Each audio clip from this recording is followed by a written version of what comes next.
El equipo de comunicaciones del Santuario de Jesús Nazareno en Punta Arenas presenta Buenos días, familia. Un espacio de la Comunidad Católica de Magallanes que llega a usted gracias a Polar Comunicaciones. Hermanos y hermanas, feliz domingo. Nos encontramos este 18 de junio a través de la señal de Polar Comunicaciones, en su mes aniversario, como equipo de comunicaciones del Santuario de Jesús Nazareno, llevando el mensaje de nuestro Señor a todos los hermanos y hermanas de nuestra región de Magallanes. En este domingo, el calendario civil conmemora y celebra a los padres en su día, así que también recordamos a cada uno de los que tiene la labor de cuidar de hijos y de hijas, al ejemplo de San José, y les deseamos un feliz Día del Padre. Como también recordamos a todos aquellos que hoy serán nombrados en las liturgias y celebraciones de nuestra iglesia como padres que ya han partido al encuentro a la casa del Señor Jesús, para que Cristo les dé consuelo a las familias que les recuerdan con cariño y sean sus hijos, hijas y nietos los que logren mantener el cariño experimentado en vida, ahora en este espacio en que no nos podemos encontrar. Hermanos y hermanas, iniciamos el programa del día de hoy.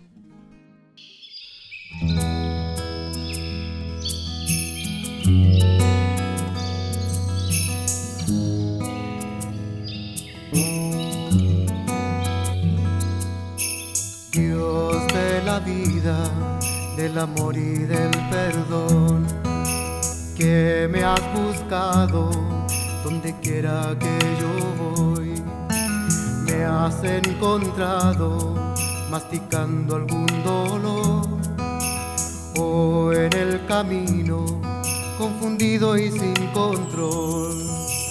Hoy es un gran día, hoy se ha abierto el corazón y se ha llenado de tu amor y tu calor.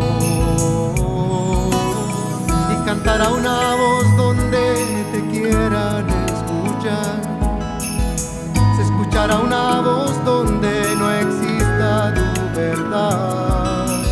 Y brillará el amanecer aquí en mi corazón, que hará de mí un nuevo ser guiado por tu voz.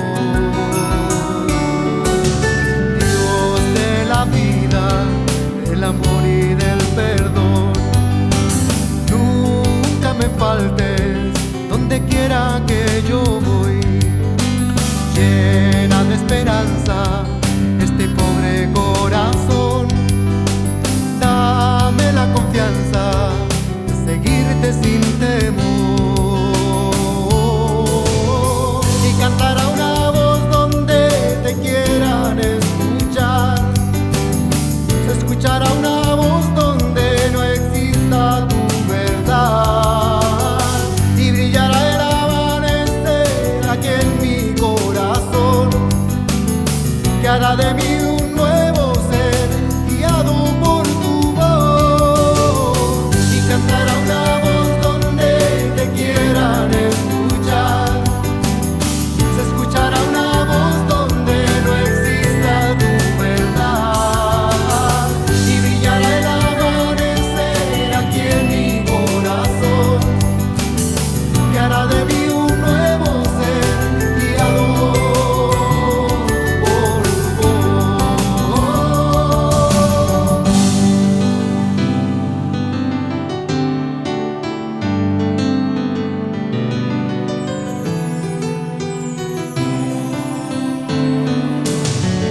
Y brillará el amanecer aquí en mi corazón, que hará de mí un nuevo ser guiado por tu voz. Dios de la vida, del amor y del perdón.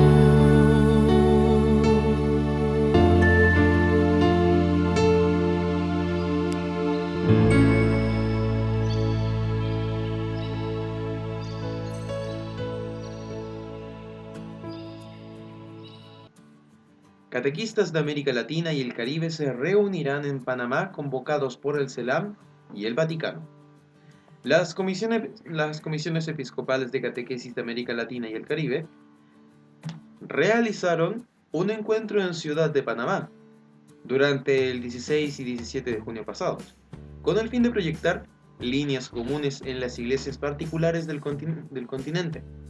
Una convocatoria que ha sido liderada por el Consejo Episcopal Latinoamericano y Caribeño, CELAM, a través de su laboratorio de catequesis y el dicasterio para la evangelización.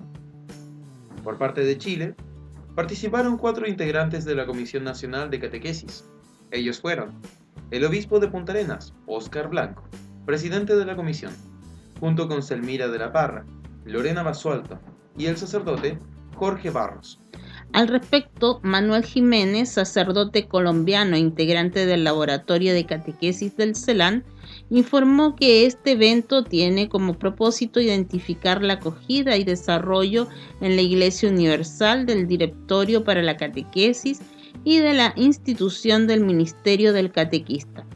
Para ello, han citado a los obispos responsables de catequesis de las conferencias episcopales junto con sus equipos.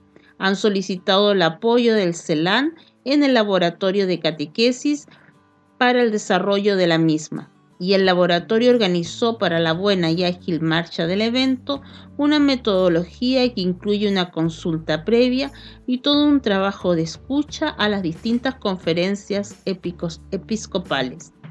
Esta metodología propuesta consta de 3 momentos dialógicos: contemplar una mirada de fe sobre la realidad, discernir criterios de iluminación y proponer nuevos horizontes para la catequesis. Además, han realizado una consulta previa a las conferencias episcopales que servirá de insumo para las reflexiones, trabajo en grupos y síntesis que coordinarán el dicasterio y el laboratorio. Sor María Amalia Orozco García, religiosa, hija de María Auxiliadora, integrante del laboratorio de catequesis, ha liderado este proceso de consulta. Ha explicado que fue importante realizarla para tener una visión muy objetiva de lo que está significando el Directorio para la Catequesis en nuestro continente, en especial por lo que el Ministerio del Catequista implica con la participación de los laicos. Creo que es una esperanza ver que realmente América Latina siga abriendo espacios para ellos y vayamos superando ese clericalismo que desgraciadamente muchas veces ha detenido la vocación y la misión. Mientras que Marcial Riveros Tito, integrante del laboratorio de catequesis y también el frente de la consulta previa, explicó que para este sondeo continental establecieron 8 preguntas para el trabajo a nivel nacional diocesano. En un balance inicial informamos con mucha alegría que llegó un 96% de respuestas, además de una constante en la difusión, formación en base al nuevo directorio para la catequesis sirviéndose de los medios telemáticos, entre las más usadas de las de videoconferencias y redes sociales, permitiendo la reflexión sobre los nuevos retos y desafíos que plasma dicho documento. Recordó que desde el 10 de marzo se envió a los responsables de catequesis en las conferencias episcopales de las iglesias que peregrinan en América Latina una consulta previa para escuchar y valorar cómo el Directorio para la Catequesis y el motu propio Antiquium Ministerium están orientando el trabajo catequístico a fin de proyectar líneas comunes en las iglesias particulares de América Latina y el Caribe. Justamente el 11 de mayo de 2021 fue presentada la Carta Apostólica en forma de motu propio del Papa Francisco, Antiquium Ministerium, que instituye el Ministerio del Catequista. En este evento participaron Monseñor Rino Fisichella, presidente del Consejo Pontificio para la Promoción de la Nueva Evangelización, y Monseñor Franz Peter de Bartz van Ernst, delegado para la catequesis del Consejo Pontificio para la Promoción de la Nueva Evangelización. En ese entonces, don Fisichella mencionó que el ministerio del catequista en la Iglesia es muy antiguo, Con esta sencilla e inmediata consideración, el Papa Francisco ha instituido para la Iglesia del tercer milenio un nuevo ministerio que, sin embargo, siempre ha acompañado el camino de la evangelización para la Iglesia de todos los tiempos y longitudes. Y la Iglesia de América Latina y el Caribe ha acogido con mucha alegría la institución del ministerio del catequista, que permitió dar paso a fortalecer, repensar sobre el perfil del catequista en su vocación, formación, como explica Marcial Riveros. Aun cuando admite que en la consulta previa se observa en algunas respuestas que existió y existe confusión para la institución. Por ello es prioritario comenzar a delinear orientaciones para la institución. El futuro de la acción evangelizadora de la Iglesia está en la catequesis. La implementación del ministerio del catequista será clave para seguir avanzando en una iglesia donde todos los bautizados asuman protagonismo. El Papa Francisco fue dado de alta del Hospital Gemelli en Roma. La mañana de este viernes, pasado 16 de junio, el Papa Francisco fue dado de alta del Hospital Gemelli de Roma, donde se encontraba hospitalizado desde el pasado 7 de junio. La oficina de prensa de la Santa Sede dio a conocer que el Ángelus de este domingo y las audiencias de los próximos días están confirmados, a excepción de la audiencia general del miércoles 21 de junio. Tal como lo había anunciado la oficina de prensa de la Santa Sede, la mañana de este viernes 16 de junio, el Papa Francisco fue dado de alta del Hospital Gemelli de Roma, donde se encontraba hospitalizado desde hace más de una semana para someterse a una laparotomía y a una cirugía plástica de la pared abdominal con prótesis. Después de los últimos controles médicos por parte del personal que seguía la convalecencia del Santo Padre, se informaba que el cursor clínico de recuperación se ha desarrollado sin complicaciones. Por ello, el pontífice fue dado de alta y antes de regresar a la casa Santa Marta, en el Vaticano, se dirigió a la Basílica de Santa María la Mayor para agradecer en oración ante el ícono de la Salus Populi Romani, a la Virgen María por su salud. El Papa también había visitado la Basílica Mariana después de las dos anteriores hospitalizaciones. El 1 de abril de 2023, cuando había sido hospitalizado a causa de una infección en las vías respiratorias, y el 14 de julio de 2021, después de una operación de estenosis diverticular. Por su parte, la oficina de prensa de la Santa Sede informó que el Santo Padre, antes de regresar al Vaticano, poco después de las 10 de la mañana, se detuvo por una breve visita privada a las religiosas del Instituto María Santísima Bambino, reunidas para su capítulo general, y, afuera de la entrada Perugino de la Ciudad del Vaticano, se detuvo para saludar a la policía y al personal militar para agradecerles por su servicio. Asimismo, la oficina de prensa dio a conocer que las actividades del Papa Francisco para los próximos días están confirmados. Por tanto, el pontífice dirigirá la oración del Angelus hoy domingo, y las audiencias privadas también están confirmadas para los próximos días, excepto la audiencia general del miércoles 21 de junio, que se cancela para salvaguardar la recuperación postoperatoria del Santo Padre. Entre saludos y aclamaciones, Santo Padre, Francisco logra expresar un pensamiento sobre el reciente y dramático naufragio en Grecia, que se ha cobrado la vida de más de 80 personas. Ayer el pontífice ya había enviado un telegrama para compartir su dolor. Hoy, con un hilo de voz y el rostro sombrío, susurra: tanto dolor. Con los periodistas en el Hospital Gemelli, el doctor Alfieri se detiene a hacer algunas bromas y no se intimida ante las diversas preguntas. El Papa ha confirmado todos los viajes, el de Lisboa para la Jornada Mundial de la Juventud y también Mongolia a finales de agosto. Al contrario, subraya el especialista, podrá afrontarlos mejor que antes porque ahora ya no tendrá las molestias de dolencias anteriores. Será un Papa más fuerte.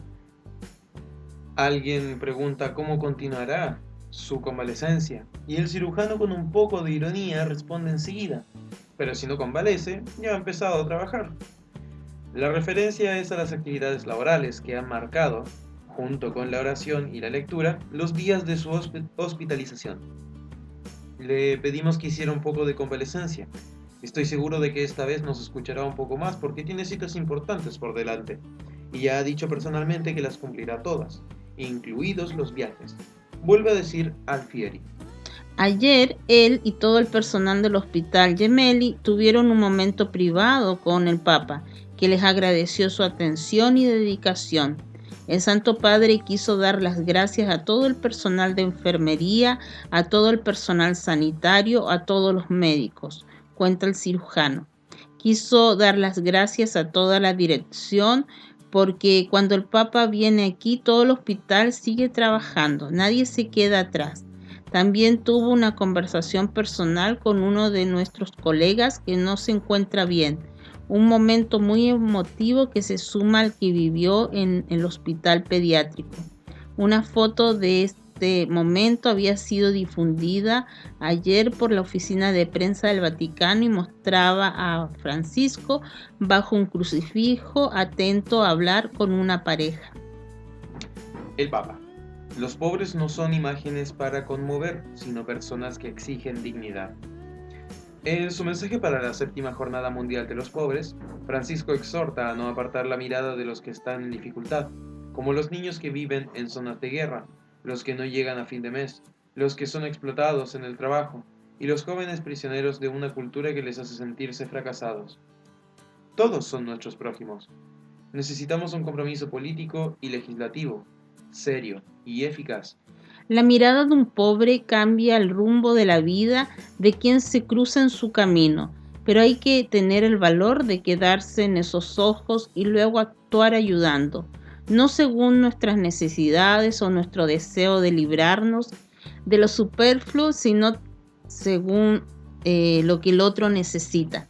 Este es el concepto que subyace en el mensaje del Papa para la 7ª Jornada Mundial de los Pobres, el próximo 19 de noviembre. Signo fecundo, escribe Francisco, de la misericordia del Padre. El texto se ha difundido este martes pasado 13 de junio.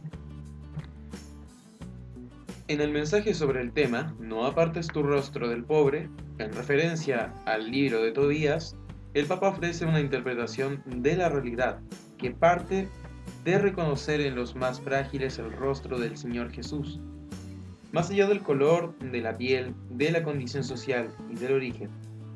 En él hay un hermano que hay que encontrar, sacudiendo de nosotros la indiferencia y la banalidad con la que escudamos un bienestar ilusorio.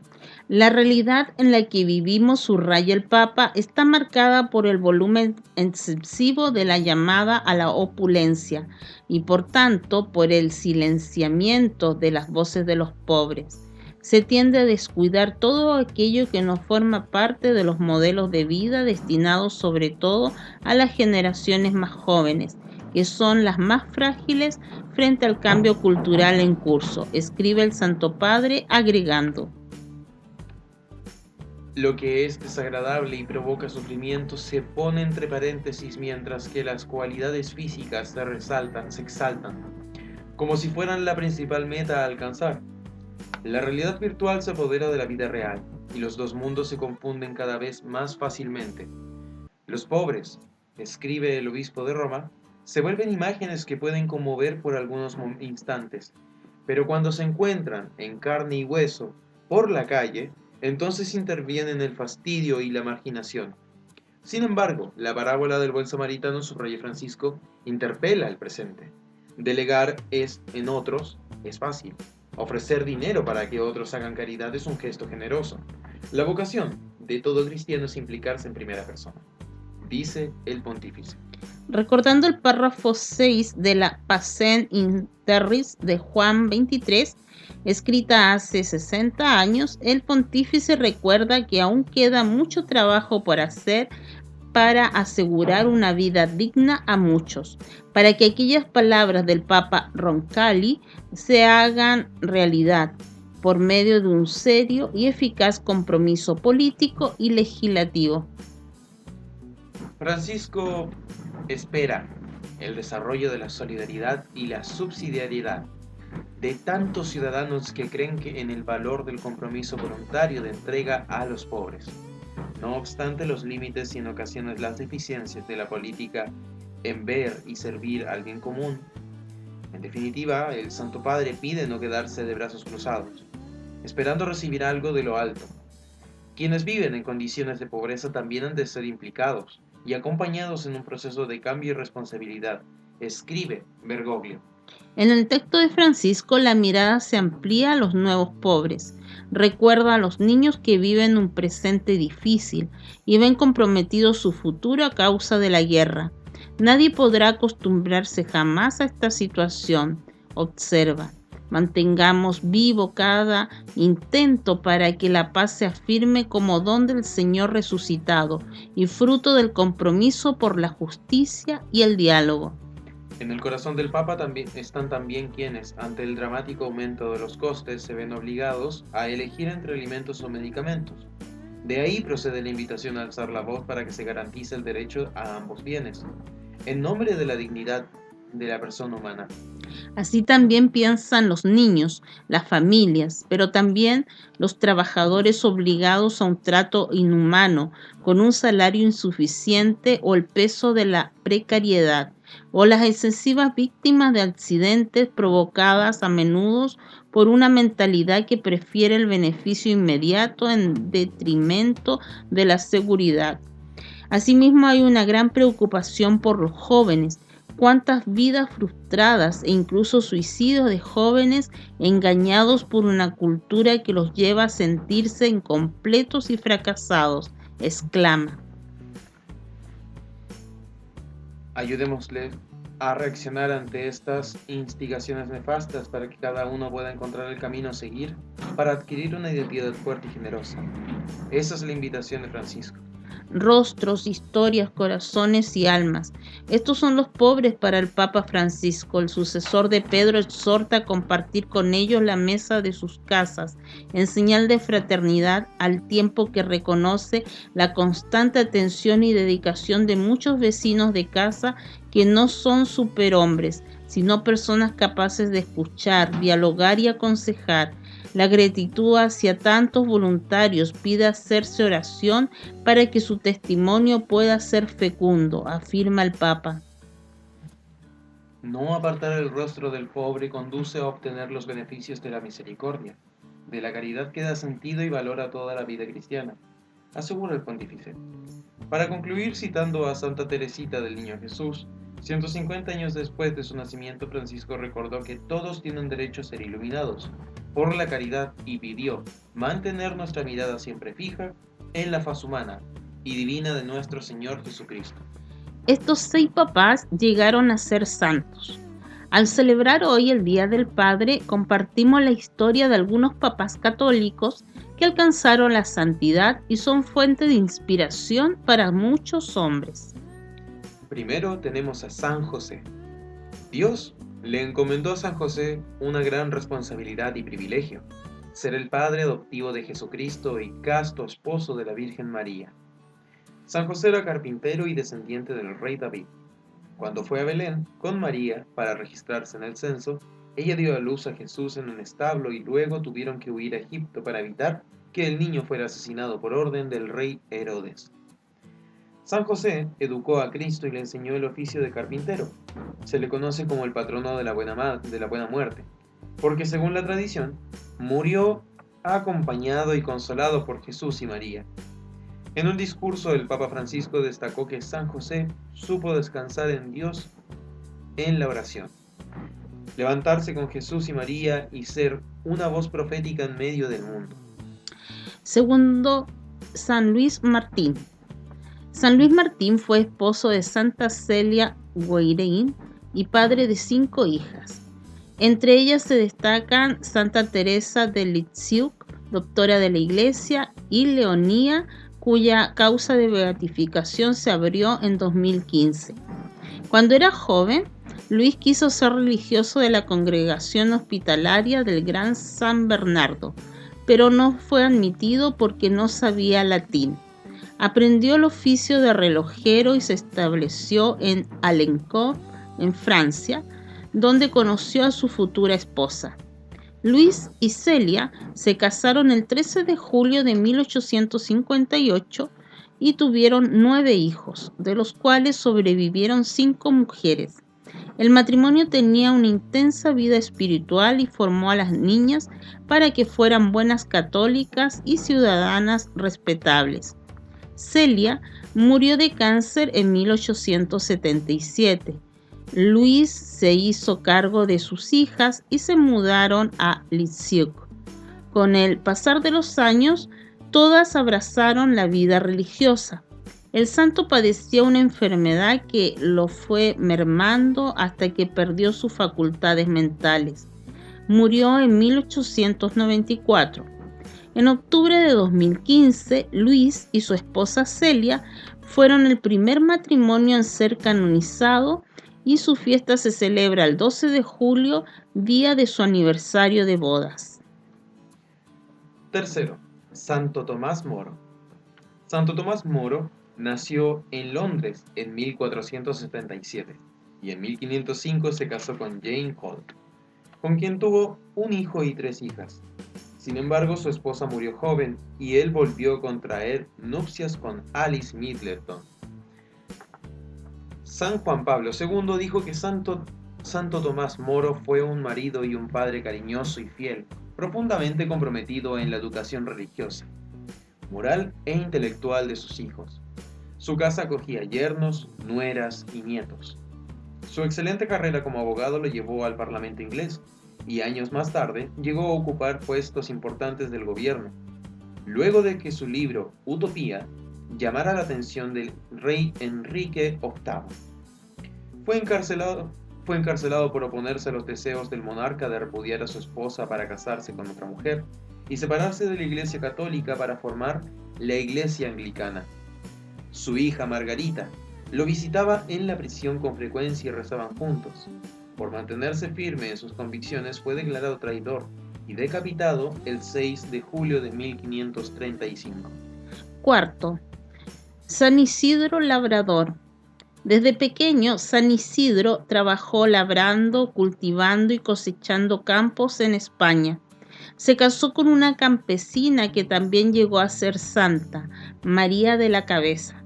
Tuvieron un hijo que, según la tradición, cayó a un pozo con una canasta. Rezaron con fervor y entonces las aguas empezaron a subir hasta que apareció el pequeño ileso. Los domingos por la tarde solía pasear con su familia por los campos. Después de haber criado a su hijo, San Isidro y Santa María de la Cabeza decidieron separarse para tener una vida entregada totalmente a Dios. Él se quedó en Madrid y ella partió a una ermita. San Isidro pasó el resto de su vida labrando los campos y rezando.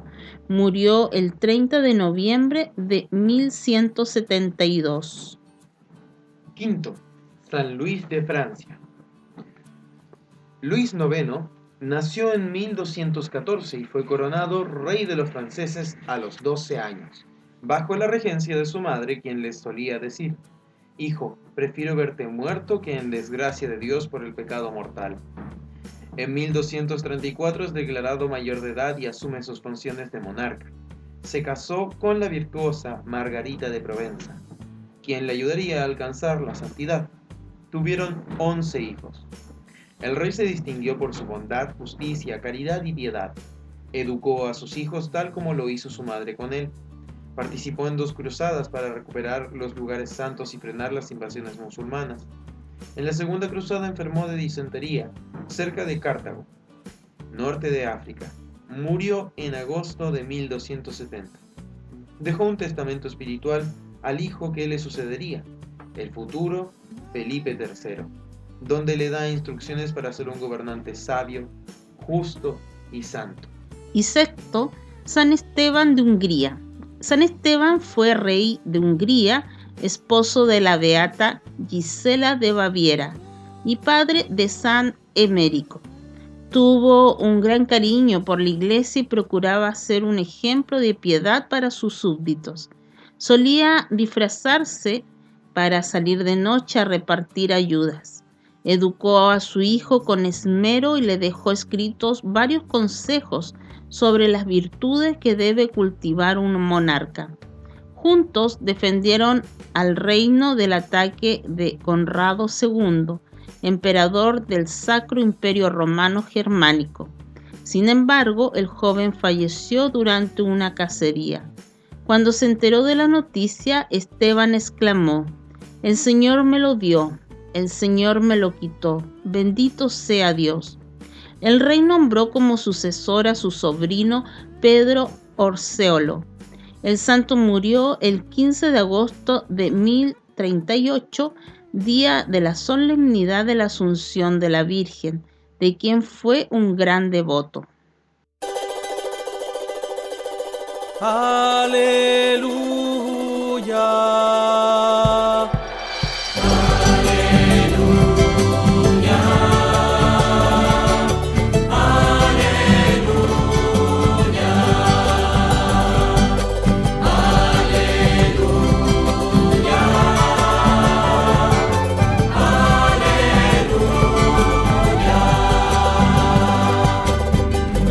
Me ha enviado para anunciar la buena nueva a los pobres. Aleluya.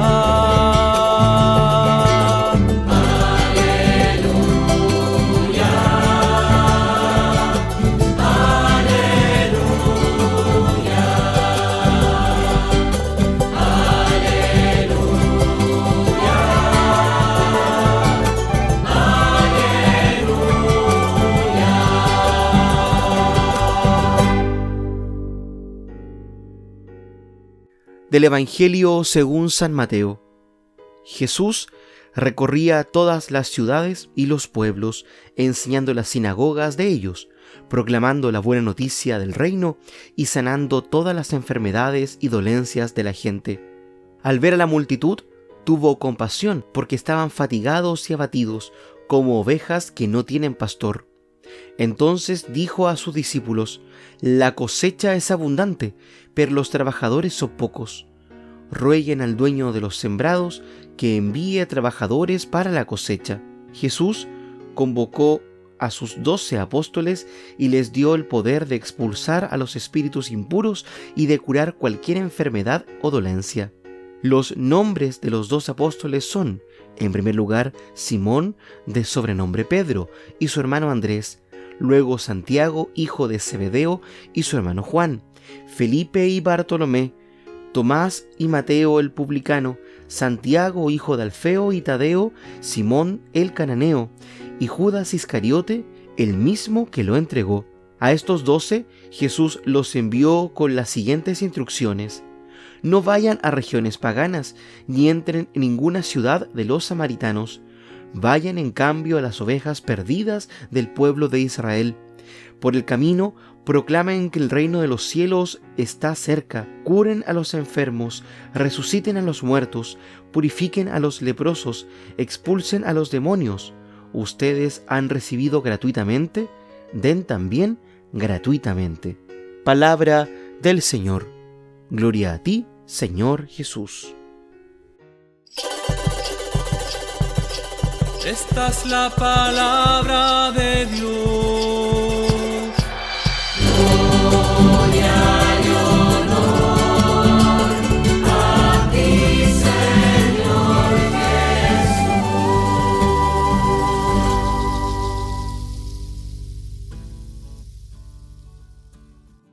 El Señor Jesús, al ver a la muchedumbre, se compadecía de ella.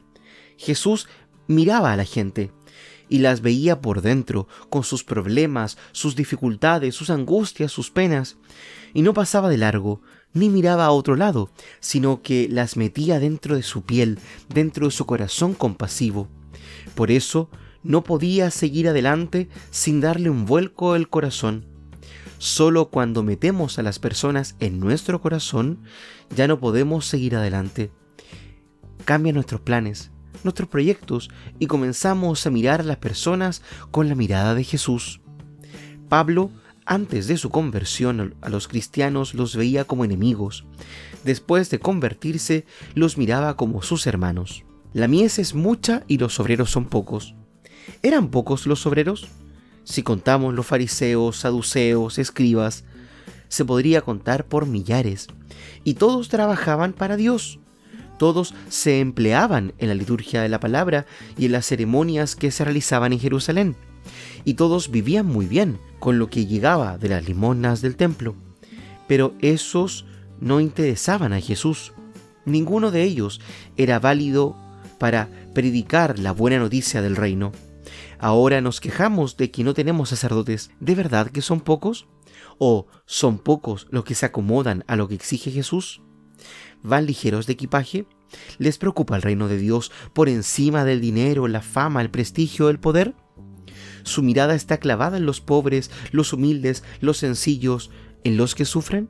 Dice el Señor, gratis lo han recibido, dadlo gratis. El verdadero discípulo de Jesús vive envuelto en un clima de gratitud, pero también de gratuidad. Vive recibiendo gratis el sol, la lluvia, el aire. ¿Quién paga algo por recibir estos elementos más necesarios? Y gratis recibe la amistad y el cariño, y gratis ha recibido el supremo regalo de la vocación. No me habéis elegido ustedes a mí, yo los he elegido a ustedes. Si el sacerdote vive en un clima de gratuidad, ¿a qué se debe ese afán por el dinero? Si soy objeto de la gratuidad de Dios, debo dar gratis lo que gratis he recibido. Y no hay por qué preocuparse. Ningún discípulo le puede echar en cara a Jesús que pasará un solo día sin comer. Eso lo da el Señor por añadidura. En un mundo donde a todo le ponemos precio, lo normal es preguntar, ¿y eso cuánto vale? Y lo que no tiene precio lo despreciamos. Pero en el reino traído por Jesús es bonito responder, eso te lo doy gratis, porque gratis lo he recibido. Solo el que vive inmerso en la gratuidad de Dios puede hacer de toda su vida un regalo para los demás. Una de las perlas de los salmos es esta: sea el Señor tu delicia, y Él te dará todo lo que tu corazón pide.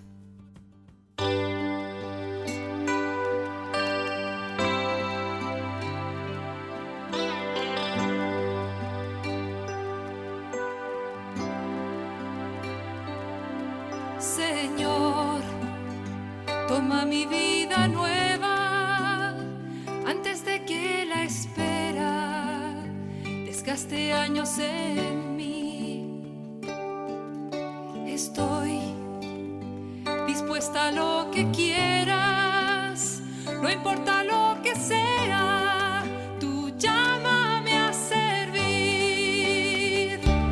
Llévame donde los hombres necesiten tus palabras, necesiten mis ganas de vivir. Donde falte la esperanza, donde falte la alegría, simplemente por no saber de ti.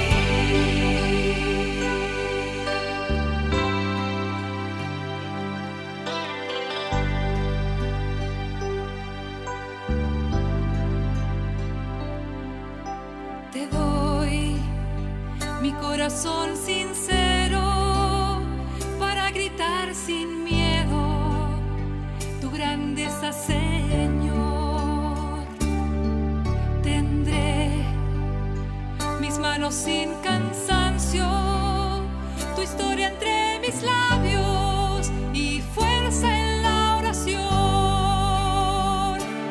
Llévame donde los hombres necesiten tus palabras, necesiten mis ganas de vivir. Donde falte la esperanza, donde falte la alegría, simplemente por no saber de ti.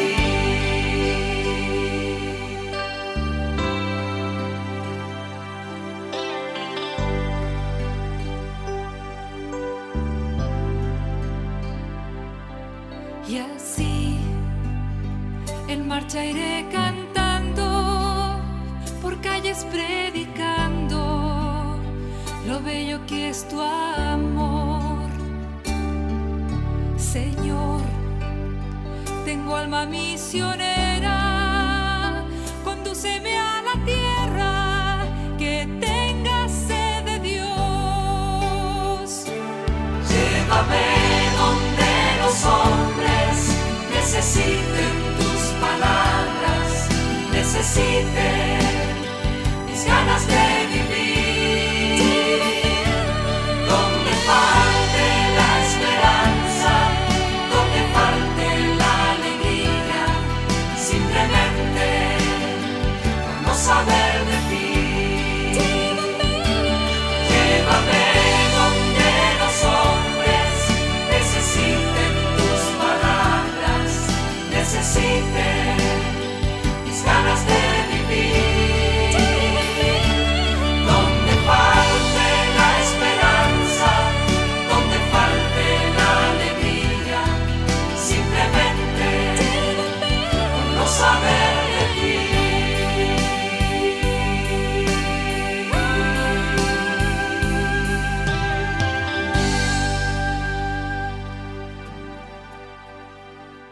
Ese vínculo de amor invisible a los ojos. En los días de su hospitalización en el Policlínico Gemelli, la relación entre el Papa y el pueblo de Dios no se interrumpió. Francisco y los fieles permanecieron firmemente unidos a través de la oración. Esa oración definida por el Papa como el oxígeno de la vida, que sobre todo en los momentos difíciles y de sufrimiento se convierte en una armadura para defender al pastor. No se puede ver bien si no es con el corazón. Lo esencial es invisible a los ojos.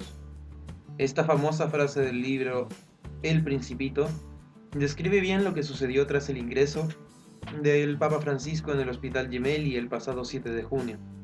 En estos días, antes del regreso odierno al Vaticano, los fieles no han podido encontrarse públicamente con el obispo de Roma, pero esto no significa que el pastor y el pueblo hayan estado distantes entre sí. Al contrario, de alguna manera, citando al propio Antoine de Saint-Exupéry, el Papa Francisco y el pueblo que le quiere han estado aún más unidos gracias a la oración que brota del corazón y no necesita visibilidad para expresarse. Una oración que es como el oxígeno de la vida, retomando las palabras de una de sus catequesis en noviembre de 2020 durante el oscuro periodo de la pandemia.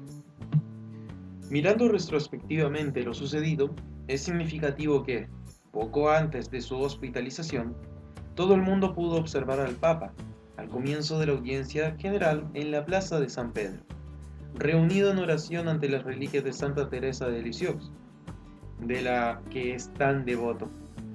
La gente no sabía en ese momento que el Papa se operaría poco después, ni podía saber por qué rezaba Francisco en esos momentos. Una vez más, pues, lo esencial fue invisible a los ojos. Una experiencia y una enseñanza preciosa más aún en el mundo de hoy, donde parece que todo debe mostrarse, desvelarse para tener valor. La oración, nos recuerda el Papa, tiene un poder invisible que mueve incluso las vías de la historia. Por eso no se cansa de rezar y de pedirnos que lo hagamos también nosotros, por la paz en el mundo. Lo ha hecho incluso durante estos días de estancia en el hospital. Su pensamiento se dirige siempre allí, donde quiera que esté, al pueblo ucraniano como a todos los pueblos que sufren a causa de la violencia y la guerra. Rezar, nos testimonia Francisco, es en el fondo el acto más eficaz que puede realizar un cristiano, porque es dialogar con el Señor. Una petición de escucha, una propuesta de ayuda. Es hablar desde el corazón al corazón más grande, aquel que abraza a cada uno de nosotros. Todos recordamos el buenas noches con el que Jorge Mario Bergoglio se presentó en la logia central de la Basílica Petrina aquel 13 de marzo de hace 10 años. Sin embargo, no siempre recordamos que poco después de aquel saludo tan ordinario como impresionante en boca de un papa recién elegido, pidió rezar el Padre Nuestro, el Ave María y el Gloria, una oración de pastor con el pueblo que desde aquel momento no ha cesado nunca y se hace más intensa en los momentos de dificultad y sufrimiento. Recen por mí. Hace apenas unas semanas, en una entrevista concedida a la cadena televisiva Telemundo, Francisco explicó con una imagen eficaz por qué repite tan a menudo esa exhortación. La gente, dijo, no se da cuenta del poder que tiene el rezar por sus pastores. Y añadió que cualquier pastor, sea párroco, sea obispo, es como si estuviera defendido, blindado, con una coraza, con la oración de los fieles. Una armadura de amor que no pesa sino que sostiene. Una armadura invisible a los ojos pero visible para el corazón. Rezar en familia. Es necesario que eduquemos a nuestros hijos integralmente. Y esto implica que también los eduquemos en la fe y en la práctica de la oración, como un estilo de vida, porque la oración es ese diálogo con Dios, que puede ser muy cálido o simplemente guiado por fórmulas preestablecidas, que nos permitan sentir a Dios cercano, inmerso en nuestra vida. Es importante ayudar a nuestros hijos a hacer oración. Que tengan claro lo que es la oración. Es estar a solas con quien sabemos que nos ama. Es tratar con Jesús como amigos, que podemos contarle nuestras cosas y que Él nos va a escuchar siempre, y verán la oración como un diálogo y un encuentro y no como el momento cansado de rezar. Ayudar a favorecer momentos de oración, porque los periodos de oración son escasos. Solo se dan cuando tenemos una preocupación al estar angustiados. Hay enfermedad, desgracia, o cuando nos hace falta algo. Nuestros hijos deben aprender que la oración no es solo para pedir, sino también podemos agradecer o simplemente. Debemos guiarnos en la oración. A orar se aprende orando, así como a hablar se aprende hablando. Debemos comenzar quitando y enseñando a nuestros hijos a hacer oración vocal y en voz alta, que repitan con nosotros las oraciones más conocidas. Así formaremos el hábito en ellos y se volverá parte de su día. Dejemos que oren solos. Una vez que hemos hecho el hábito en ellos y que conozcan las oraciones que existen, es necesario que aprendan a orar solos.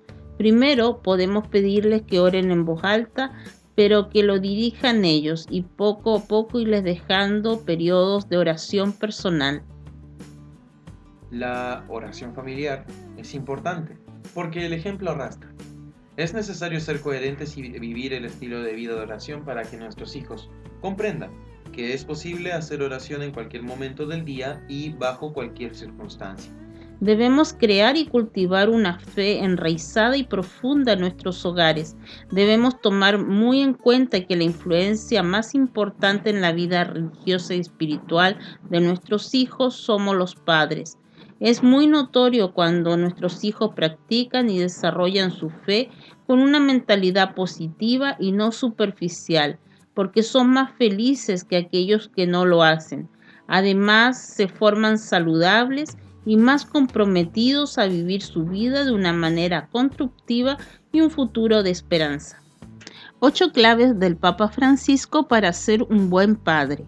Con ocasión de la celebración en muchos países del Día del Padre, compartimos 8 claves del Papa Francisco sobre cómo ser un buen padre. Primero, acompañar y estar presente. El Papa Francisco aconsejó a los padres a estar presentes en su casa y en su familia, y aseguró que es necesario compartir los gozos y las penas con la mujer, acompañar a los chicos a medida que van creciendo. La parábola evangélica del hijo pródigo nos muestra al padre que espera en la puerta de la casa, el retorno del hijo que se equivocó. Sabe esperar, sabe perdonar, sabe corregir. También hoy los hijos al volver a casa con sus fracasos necesitan a un padre que los espere, que los proteja, los anime, les enseñe cómo seguir por el buen camino. A veces tiene que castigarlo, pero nunca le da una bofetada en la cara. Segundo, enseñar con dulzura y firmeza. Otra clave que enseñó el Papa Francisco durante la audiencia general del 4 de febrero fue que para ser un buen padre es tratar de enseñar lo que el hijo aún no sabe, corregir los errores que aún no ve, orientar su corazón, protegerlo en el desánimo y la dificultad. Todo ello con cercanía, con dulzura y con una firmeza que no humilla. Tercero, preguntarse qué padres quieren ser. En otra ocasión, durante una entrevista con medios vaticanos, el Santo Padre explicó que los hijos de hoy, que se convertirán en los padres de mañana, deberían preguntarse qué padres han tenido y qué padres quieren ser. No deben dejar que su papel paternal sea el resultado de la casualidad o simplemente la consecuencia de una experiencia pasada, sino que deben decidir conscientemente de qué modo amar a alguien, de qué modo responsabilizarse de alguien. Cuarto, saber retirarse en el momento oportuno. El Papa Francisco también aseguró que un buen padre lo es cuando sabe retirarse en el momento oportuno, para que su hijo pueda emerger con su belleza, con su singularidad, con sus elecciones, con su vocación. En este sentido, en toda buena relación es necesario renunciar al deseo de imponer una imagen desde arriba, una expectativa, una visibilidad, una forma de llenar completa y constantemente la escena con excesivo protagonismo. Quinto, imitar a San José. El Santo Padre puso también el ejemplo de San José y su capacidad de saber hacerse a un lado, su humildad, que es también la capacidad de pasar a un segundo plano. Es quizá el aspecto más decisivo del amor que José muestra por Jesús. En este sentido, es un personaje importante, me atrevería a decir, que es esencial en la biografía de Jesús, precisamente porque en un momento determinado sabe retirarse de la escena para que Jesús pueda brillar en toda su vocación, en toda su misión. A imagen y semejanza de José, debemos preguntarnos si somos capaces de saber dar un paso atrás, de permitir que los demás, y sobre todo los que nos han sido confiados, encuentren en nosotros un punto de referencia, pero nunca un obstáculo. El Santo Padre resaltó también la importancia de pedir al Señor que nunca falte en las familias la presencia de un buen padre, que sea mediador y custodio de la fe en la bondad, en la justicia y la protección de Dios, como lo fue San José. Sexto, orar con confianza. Muchas veces no admitirán los fracasos los hijos, pero necesitan del Padre como todos necesitamos acudir al único Padre bueno, como dice el Evangelio. El Padre nuestro que está en los cielos, indicó el Papa, haciendo alusión al diálogo con Dios a través de la oración. Séptimo, apoyarse en la Iglesia. El Papa Francisco aseguró que debemos tener el valor de decir que la Iglesia no debería ser solo materna, sino también paterna. Es decir, está llamada a ejercer un ministerio paterno no paternalístico. Y cuando digo que la Iglesia debe recuperar este aspecto paterno, me refiero precisamente a la capacidad paterna de colocar a los hijos en condiciones de asumir las propias responsabilidades, de ejercer la propia libertad, de hacer elecciones. Si por un lado la misericordia nos sana, nos cura, nos consuela, nos anima, por el otro lado el amor de Dios no se limita simplemente a perdonar, a sanar, sino que el amor de Dios nos empuja a tomar decisiones, a despegar. Y octavo, ayudar en el fracaso. Un verdadero padre no te dice que irá siempre todo bien, sino que incluso si te encontraras en la situación en que las cosas no irán bien, podrás afrontar y vivir con dignidad también esos momentos, también esos fracasos. Una persona madura se reconoce no en las victorias, sino en el modo en el que sabe vivir un fracaso. Es precisamente en la experiencia de la caída y de la debilidad como se reconoce el carácter de una persona, aseguró el Santo Padre. Hermanos y hermanas, El amigo de la familia de esta semana nos trae diversas informaciones. En la portada, mensaje del Papa por la 7ª Jornada Mundial de los Pobres. Los pobres no son imagen para conmover, sino personas que exigen dignidad. Dice el Papa también, los pobres nos evangelizan ayudándonos a descubrir cada día la belleza del Evangelio. En la página 2, Liturgia Ecuménica de Acción de Gracias en el aniversario número 90 de la Policía de Investigaciones PDI. También celebración del Club de Leones Cruz del Sur en sus 46 años. Confirmaciones en la parroquia Nuestra Señora de Fátima. En la página 3, renovación y envío de ministros de la Palabra y de la Eucaristía en la parroquia Nuestra Señora de Fátima. Primeras comuniones en la parroquia Catedral. Celebración de la entrega del Nuevo Testamento en la parroquia San Francisco de Sales en Porvenir. Festividad de San Pedro, novenario en la capilla Jesús de Nazaret los días 17, 18 y 19 a las 20 horas. En el santuario Jesús Nazareno los días 20, 21 y 22. En la parroquia Nuestra Señora de Fátima los días 23, 24 y 25 de junio. Y el lunes 26 a las 12 horas en la caleta de pescadores de Barranco Amarillo. Durante el invierno tendremos el seminario Claves para comprender el mundo de la fe entre el 3 y el 7 de julio. Habrá lugar para los jóvenes en la parroquia Cristo Obrero, para los catequistas y los profesores de religión en INSAFA y para los agentes pastorales en la parroquia Nuestra Señora de Fátima. Damos un agradecimiento a Buses Fernández, Tradición Magallánica y Aerovías DAP por llevar el amigo de la familia a las provincias de Última Esperanza, Tierra del Fuego y Antártica. Para finalizar nuestra lectura de noticias e informaciones del amigo de la familia, en la página 4, al concluir, que Dios te bendiga y te guarde.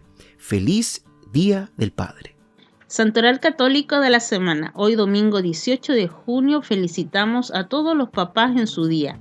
Y para comenzar esta semana les recordamos el elenco de santos y santas que se celebrarán en esta semana que comienza para que vayan y saluden a sus familiares y amigos que estarán de onomástico.